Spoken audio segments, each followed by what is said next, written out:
Baiklah ibu-ibu, gimana permainannya tadi? Asik ya? Seru. Oke. Nah, sekarang untuk ibu-ibu yang tadi ditutup mulutnya, ya, ditutup mulutnya. Gimana perasaannya, Bu? Susah, nggih. Rekoso ngomongnya. Nggih, lajeng napa? Bingung, nggih. Cobi kula tulis nggih, Bu. Oh, susah. Rekoso. Sama nggih, susah oleh rekoso. Lajeng napa wau? Bingung. Napa meleh, Bu? Sulit, nggih sami, Bu. Kula tulis. Lajeng wonten meleh? Sampun nggih. Nah, kinten-kinten susah, rekoso, bingung, sulit di bagian mana, Bu? Sulitnya bagaimana? Nggih, monggo Putri. Oh, sulit dalam menyampaikan informasi, dalam berkomunikasi dengan orang lain, nggih. Karena ditutup mulutnya. Nggih, terima kasih. Leres, Bu. Putri dikasih tepuk jempol, monggo. Tepuk jempol. Jempol. Oke, selanjutnya ada lagi. Bingung bagian apa, Bu? Nggih, bingung ketika mau memperagakan, mau menyampaikan informasi yang disampaikan, nggih. Bahasa isyaratnya nggih, Bu. Nggih, leres, Bu Dwi leres. Nah, Bu Dwi kita kasih tepuk mantul, monggo. Tepuk mantul.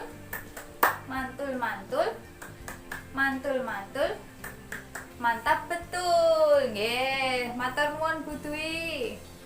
Ya, jadi ketika mulut kita ditutup, kita tidak bisa bicara dengan orang lain, ya Bu. Susah dalam menyampaikan informasi kepada orang lain. Nah, selanjutnya untuk ibu-ibu yang tadi tangannya ditali, ya. Yang tadi tangannya ditali, gimana perasaannya, Bu? Susah, nggih. Lajeng napa meleh? Sulit juga, nggih. Padha, nggih. Napa? Nggih, bingung, nggih. Sami berarti nggih. Nggih, kula tulis. Bingung.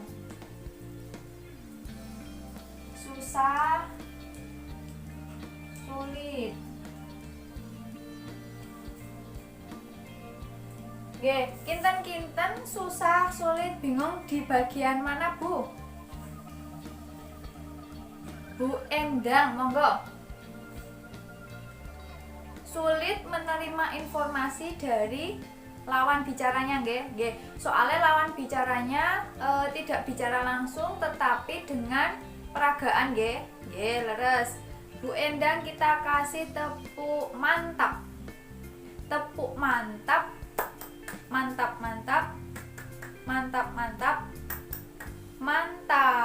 Nggih, selanjutnya ada lagi, Bu. Bingung dalam menulis, nggih. Wong nulisnya ngagem napa, Bu Arum? Nulisnya ngagem kaki, nggih. Susah nggih, Bu, dalam menulis, nggih. Bingung carane nulis ngagem kaki, nggih. Oh, enten ingkang nulis ngagem mulut, enten ingkang nulis ngagem kaki, amargi tangane ditali, nggih. Nggih, leres. Bu Arum kita kasih tepuk wow, monggo. Tepuk wow. W O W. Wow. Nggih, matur nuwun Bu Arum. Nggih, Ibu-ibu, jadi itu tadi kesulitan yang dirasakan ketika tangannya ditali, nggih, Bu. Tangannya ditali kemudian berbicara dengan orang yang ditutup mulutnya. Sulit dalam menerima pesan yang disampaikan dan sulit dalam menuliskan apa yang disampaikan karena menggunakan kaki ataupun mulut. Nggih, matur nuwun. Jadi begitulah ibu-ibu susahnya berkomunikasi, berbicara tanpa menggunakan mulut. Ketika ada seseorang yang tidak bisa berbicara dengan mulut, maka begitulah susahnya, harus menyampaikan satu kata dengan bahasa isyarat. Begitupun dengan tadi yang ditali tangannya, dia tidak memiliki tangan, ketika tidak memiliki tangan maka harus menulis menggunakan mulut atau dengan kaki. Nah, bayangkan jika setiap hari seperti itu, Bu. Mesake nggih, kasihan nggih. Nggih. Nah, dados kesimpulan dari permainan tadi yaitu untuk seseorang yang mengalami keterbatasan baik fisik maupun psikis maupun mental dan lainnya, itu dalam beraktivitas berbeda dengan orang normal nggih, Bu. Mereka memiliki kesulitan dalam beraktivitas, dalam melaksanakan kegiatannya setiap hari. Nah, untuk keterbatasan itu macam-macam nggih, Bu. Tadi sudah saya bilang ada fisik, ada mental, ngoten nggih. Nah, itu semua yang memiliki keterbatasan kalau di kita disebutnya apa, Bu? Nggih, disabilitas, nggih, disabilitas. Nah, ten disabilitas niku wonten ingkang disabilitas ringan, sedang, dan berat nggih. Nggih. Nah, niku kula puter balik nggih. Disabilitas niku napa? Sekarang ganti bertanya. Yang memiliki keterbatasan nggih, berbeda dengan orang lain, orang tidak normal nggih, leres. Nah, nggih. Terus ten mriki saged dilihat ten mriki nggih, Bu. Niki yang dimaksud dengan penyandang disabilitas nggih, walaupun disebataken yang memiliki keterbatasan atau tidak normal nggih. Di sini disebutkan setiap orang yang mengalami keterbatasan. Nah, keterbatasan ten mriki mboten namung satu macam nggih, Bu.